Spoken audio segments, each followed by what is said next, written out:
તો નમસ્કાર મિત્રો, કેમ છો? મજામાં થશો?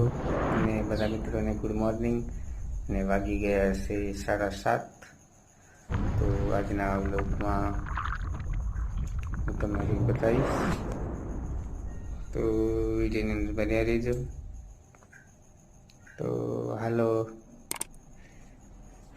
આ છે ચા મૂકી દીધી છે, તો કાળી ચા છે. હાલો, તમે બધા ચા પીવા હાલો. આપણે પણ હવે પી લઈએ છે કાળી ચા. અને આ છે ખીચડી બનાવી દીધી છે. ચા પી પછી ખીચડી ખાવાનું છે, તો તમે જોઈ શકો છો. વિડીયોને જેમ મને તમે લાઈક કરીને શેર કરજો, ચેનલને સબસ્ક્રાઈબ કરી દેજો. જય માતાજી.